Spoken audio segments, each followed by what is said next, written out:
might not have to shortly because Kevin Estra is coming fast. He's going to be with the pair of Corvettes momentarily, but will Antonio Garcia, the champion-elect, let him through? Won his battle championship, the second car up there. Speaking.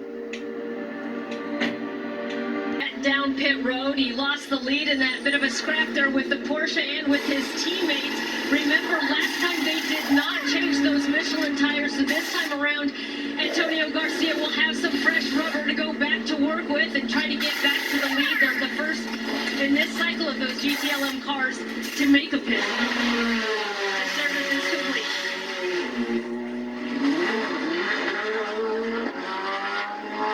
So with just under 44 minutes to go for Antonio Garcia, gets himself away from that pretty intense scrap with Kevin Estra and his teammate Nick Tandy, who was able to skip away. Speaking of Estra, here he is. He's been pushing really hard, just had another moment trying to cut through traffic, so Tandy has just disappeared down the road, and now Estra's going to be on full attack here, and he tried to set up the Audi, just dropped those left sides and went for a little ride there, so that was essentially just a mistake by him. Gets the run. This is that Madison Avenue towards the brake zone for the roller coaster. Captain leg up in front of him right now. Two Porsches, but different class, different category. That's sketchy trying to make a move there. He's so frustrated right now. This is traffic. It's probably cost him about 3 to 4 seconds over Tandy on this one lap alone.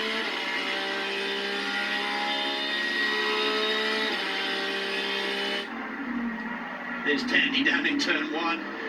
Estra just crosses the stripe at start-finish line. That was a good comparison to show you the difference between a GT Le Mans Porsche and the GTD Porsche, or power on the GTLM machine. A last lap lead. Estra was 4.3 seconds slower than Nick Tandy. Oh boy. That's traffic versus a clear lap. Add in the little mistake coming through this next corner. We're following the heart of racing, the number 27 Aston Martin of Ian James, the team principal, and Alex Riveras. It'll be the last race we see the 27. Ian will move over to the 23 for Petit Le Mans at Road Atlanta.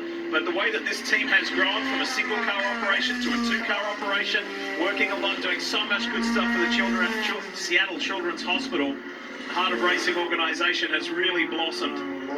So well done. It's a big workload. I think that it's simple just going from 1 car to 2 because a lot of the infrastructure is already in place, but it adds significantly to the workload for everybody involved. So they've done very well with that car and that team. Nice to see it for the final time in 2021. Yeah, massive effort, and the team just goes from strength to strength, very much in the hunt for the overall championship. Should clinch the sprint championship here today as well, but up front, there's been a compression here with this top 3. Bit of a cat and mouse game, I would believe, going on in terms of fuel strategy here to get to the checkered flag this afternoon. I'm sure these teams are thinking if we just get 1 yellow, maybe enough to get enough fuel save and make it without stopping on pit lane again. But it's allowed Ryan Sellers to close up to the 2 leaders a little bit. And again, these top 3 cars very much in the hunt for the championship. There's an update on that drive through the field for the 9 car. Most of it done by Zachary Robichaud in that opening stint. And then they had their pit stop strategy, grabbed the lead there. And then when the other cars that were off sequence is now given the lead to Lawrence Vanthoor. That graphic is quite representative of what this organisation has done with its moment, and not for many, but it sure was for the driver of the McDonald's number 23 for 2311 Racing. Bubba Wallace, after 143 starts, was finally declared a NASCAR Cup Series race winner. Incredible performance. By the way, the last African-American driver, I'm sure that you all have heard, Wendell Scott, some 58 years ago. So it was huge. And tomorrow is going to be huge at the Charlotte Motor Speedway Roval because it is a cup race to determine the final 8 in the 2021 NASCAR Cup Series Championship on such an exciting track that's produced such good racing over the last few years. That's tomorrow at 2:30 the racing happens, but straight after we're done here from VIR, you'll see Xfinity Series racing also in a cup race in the playoff scenario with our old colleague and friend AJ Allmendinger well and truly in the mix. The Roval is going to produce fireworks, and that's coming up right here live on NBC. Countdown to Green, followed by racing. When we are done here, Cal, we're going to be done in just a little over half an hour. The action has been fantastic. It really is. It's been an immense battle. As you see, Auburn just hounding Lawrence Vantor here. And who will blink first? We're understanding one of the Lexus may be hitting here shortly, and that may create the domino effect for all of these leaders having to cover someone who's elected to do the extra stop and not gamble on seeing a yellow before the end of this race. So, one driver to give us plenty of highlights has been Kevin Estra, the Porsche factory driver in the WeatherTech 79. But have a look at the big box. Look at what happened at Oak Tree Turn. Yeah, so easy to do that. You just overcommit into that right-hand corner, turn a left before the brake zone. You run wide. Track has got a little dirty offline. Watch this. Corner keeps coming at you. You're just spearing off at the wrong angle there.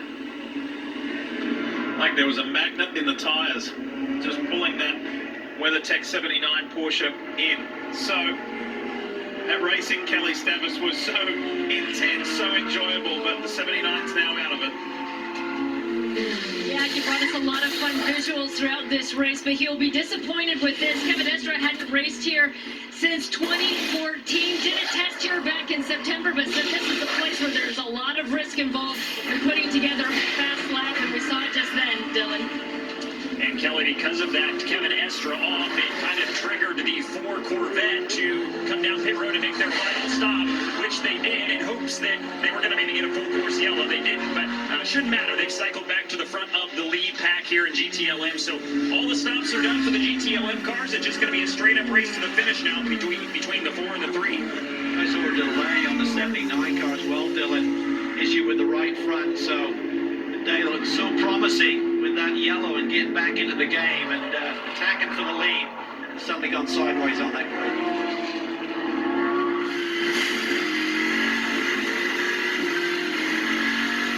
Who's been saving fuel here, Lee? That could be critical in terms of who's going to leave off pit lane first. Understand the Lexus have reversed their decision, going to keep Hawksworth out for now. You're able to maintain this pace to Vantor and not be burning as much fuel as Auburn is chasing, or vice versa. That could change these positions on pit lane. It's appropriate we go from Kevin Estra to talking about Lawrence Vantor in that red and silver Porsche up ahead for Fat Motorsports. Lawrence was, of course, in those factory GTLM machines for the last few years. And then, with the official Porsche factory program going away, Porsche placed him within the Fat Motorsports organization. He and Zach Robichon have been fantastic this year. You know what this reminds me of, mate, years ago? This reminds me of like this colour scheme of the silver and red, the flying lizards. Yeah, but years ago. Yeah, when you see it, it's quite reminiscent, other than the plaid, of course, which is their distinctive livery for Fat Motorsports. 33 minutes left on the clock. Is Oberlin and Turner Motorsports just sitting there, just biding their time? They'd like to get a rebound victory after disappointment at Long Beach a couple of weeks ago.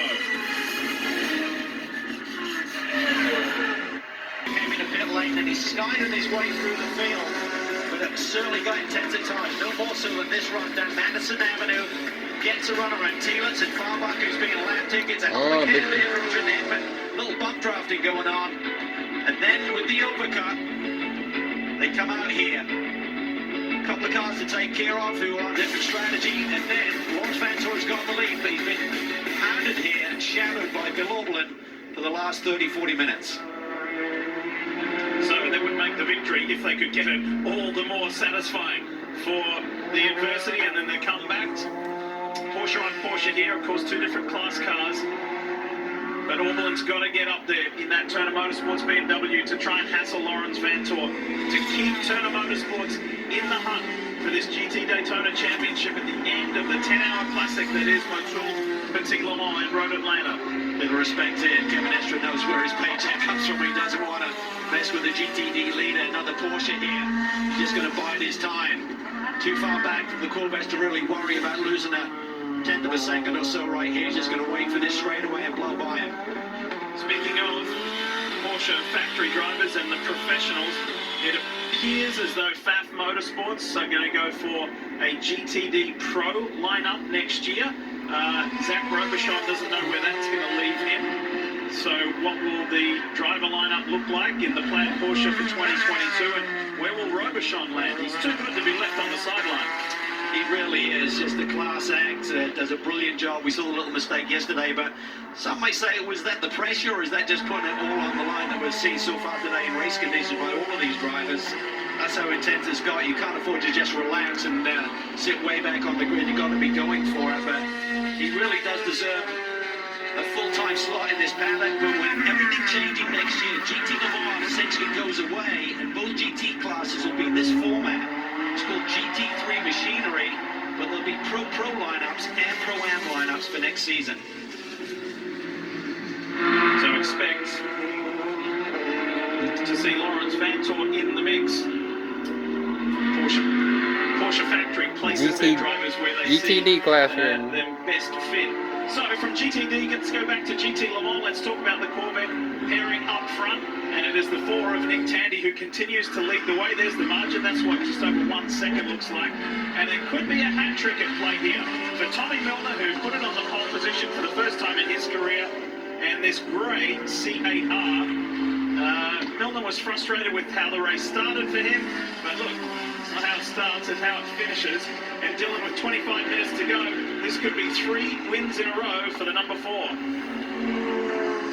They certainly earned this one after that hard racing we saw there against Kevin Estre here with Nick Tandy behind the wheel. But talking with him before the race, he said, the results have been coming. It's just been a matter of kind of getting things to go our way. And they've been frustrated. They were frustrated throughout the summer months that they felt like the car was where it needed to be, but they just had random things happen in the race. And really only happening to their car. The 4 car is the 3 car was certainly strong at the beginning of this year. So now that things have been going right for them, the plan before Laguna Seca was to win the 4 remaining races. So they won 2 of them. They won the last 2. They've got 2 more to go here. Nick Tandy certainly has done his job today to put themselves in position to try to go for the 4-peat before the season ends next month at Petit Le Mans. Yeah, if you can't win it points-wise, end the season on the highest possible note.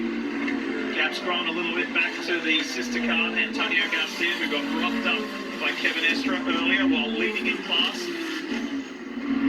Well, you know, for Garcia, now we see the first of the leaders. The dominoes are going to fall right now. The number 1 squad are pitting Brian Sellers. What do they do tire-wise? This should be a really quick stop. Looks like they're doing maybe just rears. Kelly? And that was the call for rear tires for Brian Sellers. At one point, they told him he had the fastest lap of the race. He said, well, good thing, because I can't go any faster than that. So that should be their last scheduled stop with under 24 minutes remaining. He'll be that number on the side of the car, though, that illuminated number. 15 seconds, he was stationary. I feel that's a bit too conservative to win this race today. Pit road, and it looks like it will be a fuel-only stop. Meanwhile, the fast motorsports car, the Porsche that had been leading in class, came in for a full service stop. They had fuel and 4 tires, so a significantly longer stop for that red Porsche on top.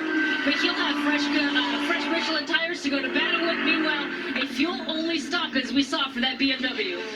So Oberlin's tyres will still have plenty of heat in them. There's no change there. But here comes the freshly shone plaid Porsche of Pfaff Motorsports. They were stationary for 17 seconds because they changed all 4 tires. So it was a 15-second stop for Sellers. 2 tires, rears only.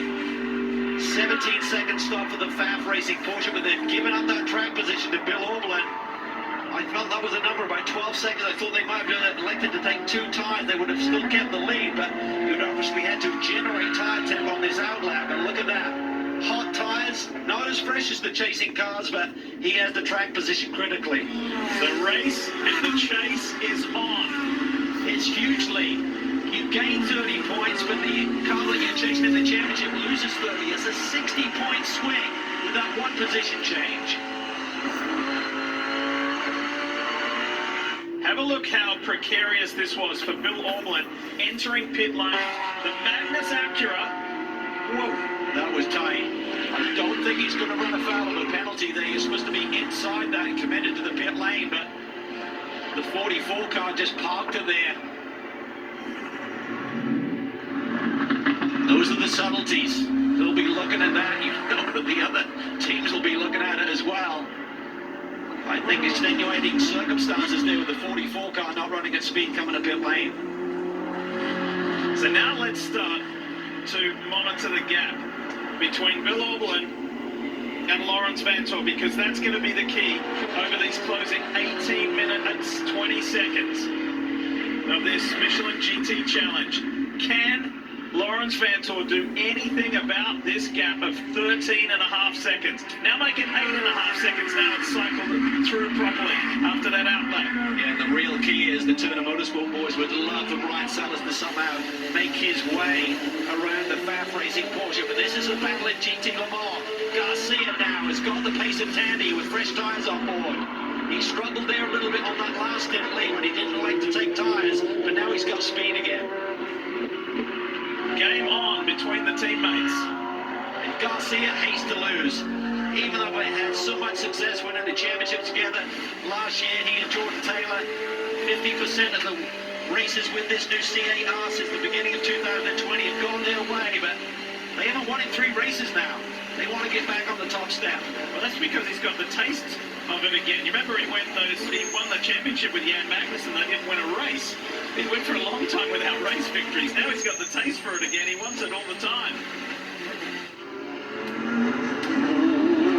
The closing minutes of the Michelin GT Challenge on what's been an entertaining afternoon here at VIR. It's not over by a long shot yet. Can Vantor do anything about Auberlen up front? It's why we reinvented the Roadster and put a piece of it into every car we make. It's why we refine, rethink, and refine again. And it's why we'll always engineer to your heart's BPM, not simply an engine's RPM. Why race? Why indeed? Why do we race? Because it's in our blood. In its history. We knew it was coming. It has arrived. So many people thank BMW, my Turner guys, my dad for getting me here, and my mom. So happy. Billy Auberlen, he drives with that much heart, that much passion all the time, and he's going to need to harness all of that right here, right now, because Lawrence Vantor is eating into his lead. We said it was 8.4 seconds. It's now 6.9. It's Turner BMW versus the Fat Porsche. It is on, and there is championship implications here. This is where those tyres are going to come into play. Again, how it's evolved in this GTD battle, which has been enthralling all season long, Wayne. Well, it has, because here is how it has ebbed and flowed. Keep an eye on the 96 and the 9 and their progress. The rise and fall. The Turner car goes right to the top. Detroit, Watkins Glen, it drops. And who's on the rise? The 9. Look at that trajectory. Straight to the top, where they still stay in this championship race. Boy, it's certainly going to tighten up if the positions remain as they are currently in this race as we head to the final round of the championship at Le Mans. 10-hour race. Anything can happen there. 6.3 seconds now. Another half a second has come out of it. 12 minutes, 40 seconds left. We're going to get done with the Michelin GT Challenge, because if you're Lawrence Vantor, you've got the eyes on. You have 4 fresh tyres, fresh fuel, and it's race on. Traffic good. Faf team have really found something in the braking zones. He said they just got so much more bite in the brakes without activating the ABS. He feels that's where they have a slight advantage. As we sit on board with him, come through turn 10, into the high-speed S's over that line crest. Slowing things down here. Great comeback. Great comeback by the first form Wright Motorsports Porsche outfit of Trent Hinman and Pat Long. Remember they got turned around earlier in the race? Hinman was in the thick of it, had to really scrap his way back. And Pat Long took over, and both drivers have done an excellent job to see them in the top 4 in this race. We saw that incident so lately. I wonder if Catherine Lake was coming out pit lane and Hinman just sort of like carved across on her line a little bit. That's why there wasn't a penalty. Down to second gear. They have to rebound. They're still at very much an outside shot at this Third gear. championship. They've got to keep digging. Dylan. 4th gear. But, and you look at the results Third on gear. paper, they've had 3 straight third-place finishes, so you'd think that they'd be happy Fourth about gear. that, but they feel like that they've been better than that, and they just need some luck. Fifth gear. Even this weekend, yesterday was kind of indicative of that. Had a really Oh. strong qualifying run, and now we've got a problem here with one of the Corvettes and the race leader, Auberlen. Oh, no. Oh, boy. For Turner Motorsports, when it was all looking so good, is there any serious damage on that 96? Right rear maybe down. contact between Antonio Garcia and Bill Oberlin. Yeah, it is down, and it's over. Just wonder if Garcia forced the issue, trying to hang on to Nick Tandy. Turner Motorsport. And that's what happened with Garcia on the inside. Oh, and he loses it. He tucked it to the inside. I'm not sure if the right rear got up on the curb, but either way, Garcia just loses it to the inside of Oberlin as he rotates around, clips the right rear corner of Oberlin's car. So he tucks to the inside. These GTD cars, they brake awfully late with the ABS. I think he might have got the right side up on the curb, Lee. And that just released him around. Very rarely you see Garcia lose control like that. Here's how it was for Bill Oberlin. Have a listen.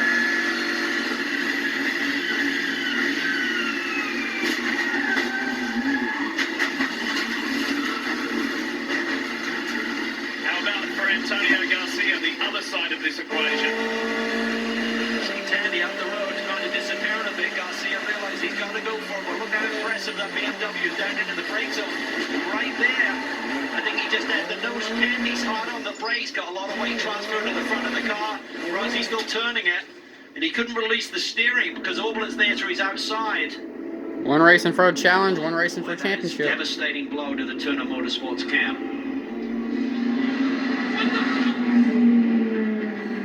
Look, Will Turner and Robbie Foley, team owner and co-driver. They cannot believe it because they know that punctures their championship chances. Some of the most experienced drivers. So this Purdue for the championship is screwed. VP isn't just race fuels. VP offers a wide range of oils, additives, and our new Stay Frosty coolants to help keep your street car, tow vehicle, or weekend warrior running at its best. VP products are engineered to keep your vehicle octane boosters, fuel treatments, and quick detailing products. Explore VP's full product line at vpracingfuels.com. Aficionado. I'm a fashionista. I got something flying off the car. Metal Power glass or something. Yeah. Audiophile. Gamer. I'm a foodie. Woo, I'm whatever this is. Obsession has many names. This is ours, the Lexus IS. All in on the sports fan. Yeah, this could get feisty too. Folks with nothing to lose. They just want wins and podiums at this stage of the season for Lexus. Super competitive this year, just the season hasn't gone their way, Lee. A little bit of bad luck here and there. A couple of technical issues with the race car when they were looking very strong for potential victory earlier this season. That driving partnership at Thielens and Hawksworth is certainly formidable. One win, one podium for the pairing in the 14. Pounding the first form Porsche of Pat Long. What a way to finish it off. Porsche versus Lexus. It's a Porsche out in front over the Lamborghini of Brian Sellers. And no immediate pressure on Lawrence Vantor at the head of the GTD field with just under 4 seconds between those two cars. And you've got to feel for Bill Oberlin and Turner Motorsports. Innocent victim in an incident that takes him, Robbie Foley, and ostensibly their team out of the championship chances for 2021 at GTD. Yeah, just devastating blow, and I think the car might be a little wounded. Maybe the suspension took a hit as well as that tyre and rim. This battle is certainly intense, and not far behind them is Ross Gunn. He's got to kind of stay in that same position he's in. Top 5 should seal the deal in the Sprint Cup Championship, but if suddenly Sellers got up with Robichon got the win, he can't afford to drop back any further than the position he's in right now. 2 laps to go from this point. Next time by, the white flag will come out. Here's Hawksworth looking at an over and under. A switchback. Here he comes on the bottom now. Is he able to do it? Not quite close enough. He's also got to keep a watchful eye, as Cal said, on Ross Gunn in the heart of racing Aston Martin. Well, Pat Long there down in the brakes on the turn 1. I think a pretty defensive line there. He's certainly entitled to do that. That then compromises you. We'll try it again right here, a little lower here. But it didn't look like the Lexus could carve that corner and get to the inside and get the power down effectively enough to really challenge Pat coming off. Well, if Hawksworth has to drop a few wheels in the dirt, he won't mind that. He is a really good motocross rider. So whether it be on track or off, he's ready for it. And I really rate him very highly. There's so many quality drivers in our field right now, but I think he's definitely one of the best in terms of raw pace.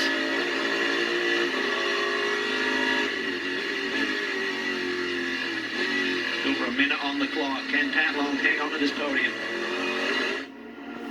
Coming to the white flag, race leader overall and in GT Le Mans, Nick Tandy has just 3¼ miles to go in this Michelin GT Challenge, and boy, has the British driver been in the thick of it. He was roughing it up with Kevin Estre in the Porsche. Some of those serves were returned. See that damage on the front nose of the car. Shouldn't really be affecting performance. That's more some of the data through the TP2s. Airspeed indicators back to the data and telemetry. Last podium spot is on the line. WeatherTech Porsche, different class car. It goes to the inside of Jack Hawksworth. Hawksworth consumed by the blue, black and white first form Porsche from Wright Motorsports. Watch this. Does it open up the door for Hawksworth though? Long can't take that right side. Now he moves back over online. Here comes Hawksworth. Late move. Whoa! And unsettles Pat Long and steals third away. And so too does Ross Gunn. Ross Gunn wants a shot at it. Wow. Thought that was going to be set up there by the GT Le Mans Porsche, taking that inside lane away from Pat Long. He went back on the defensive, but not enough. Just cracked the door open slightly, and Hawksworth just sent it. That was as politely rough as you could be. I think it's all fair at this stage of the game, mate. Last lap of the race, you got to go for it. Well, you look at Nick Tandy, Kevin Estre before, right? Tandy was a lot more rougher than that. So Pat Long will be a little displeased being pushed off the podium by Vassar Sullivan's Jack Hawksworth. But we mentioned it right at the top of the show. Is it possible for 3 in a row by the number 4 Corvette duo of Tommy Milner and Nick Tandy? The answer is it most certainly is. 3 in a row for Corvette Racing for the number 4 duo. They win the Michelin GT Challenge at VIR. There's Tommy Milner, started on the pole, will finish on the top step of the podium. And in GTD, what a story to tell for FAF Motorsports. Zach Robichon, the weekend started with a spin and a penalty in qualifying. Talk about a comeback. Zach Robichon, Lawrence Vantor, they win and extend their championship lead. Wow. Third win in 4 races. Just amazing stuff from that whole group. They'll head to Petit Le Mans with a 50-point gap over Sellers and Madison Snow, but it is game on. The one car should win. I mean, this 9 car will still have to finish on the podium, Lee. A lot of work still to do. 3 wins and a second in the last 4 races. That's a pretty impressive performance from the Plaid Porsche squad. Brian Sellers did everything he could with Madison Snow for Paul Miller Racing for a fine runner-up spot, and Jack Hawksworth did it all on the final lap of the race, muscling his way onto the podium for the Vassar Sullivan Lexus. Yeah, they'll be pumped up about that. So, how about the 28 of Daniel Morad Ball and the Carbon Audi? That got a little wild. Yeah, it certainly did. That was a battle for 7th position. It all goes around a little bit argy-bargy to finish off this one. That's what I like to see. They were battles all day long, Lee. This racetrack really set you up for that. Now, prior to this, talk about lots going on. We just mentioned Hawksworth muscling his way onto the podium. That's how he did it. Yeah, just sends it down to the inside. Pat tried to close the door a little bit right as they got down towards the apex, but a little bit too late, and Jack just forced the move through. I don't think Pat will be too upset about it, though. He'll be upset to lose the podium, but I think he'd have done the same thing. There he is. Pat Long. Just got to note that race control are reviewing that. They're taking another look at it. But again, in comparison to the look at Pat shaking his head, in comparison to the altercation in GT Le Mans between this man and Kevin Estre, it wasn't quite so severe.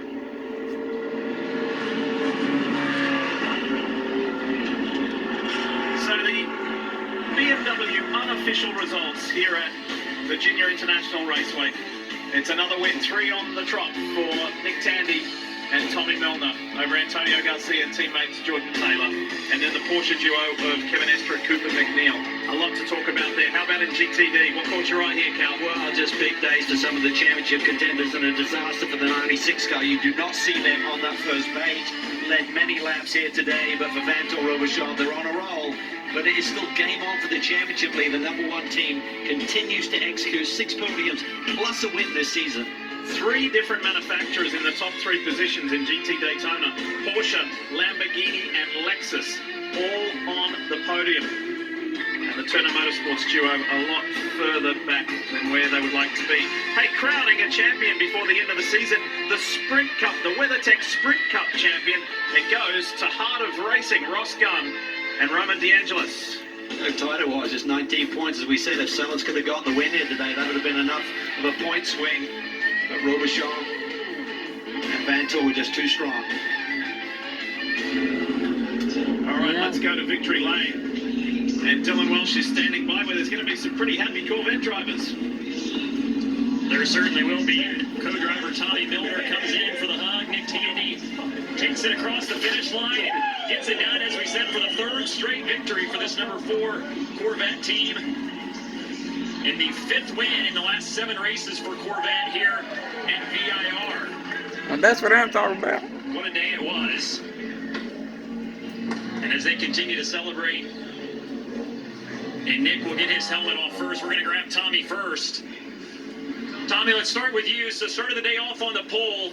And I was talking to Nick earlier this weekend, and he mentioned that you guys have had this speed and this pace all year, but just needed things to go your way. They're going your way now. What is the feeling like? Is it relief? What is it just to click off these runs you guys know you're capable of? I mean, today is all about that guy right there, Nick Tandy. He made it happen for sure. Porsche definitely had pace on us, but when you got a guy like that, he can race as well as he does. You know, he got a little bit, but he gave it right back. I mean, what an awesome race. A lot of fun to watch. There is. Yeah, I mean, super happy for all of our Corvette racing guys. A little unlucky there with the 3 car. I think it was going to be close at the end, but man, what a race. That was awesome. Yeah, they earned it for sure. And let's go find Nick Tandy. He's over here to our left. So we'll grab him as he's got the helmet off and step in and grab a word. So I got to ask you first, that battle with Kevin Estre just an hour or so ago, how intense was that for you, and why was it so important to get the lead right then and there? Hang on, look at this winning car. It's beautiful, isn't it? I mean, first of all, congratulations to Corvette Racing, 1-2 again. It was an awesome race, and it shows a way to win a race when you don't have the fastest car on the track. Honestly, the Porsche should have quite easily won the race, but yeah, when you kind of lose your brain and start driving stupid, then stuff happens. And you know, luckily our cars, we kept them on the track and didn't do too much damage to them. So here we are talking to you. Well done. 3. Yesterday we had a mistake, and they made up like 10. Wow, what an updated points heading to the season finale. Motul.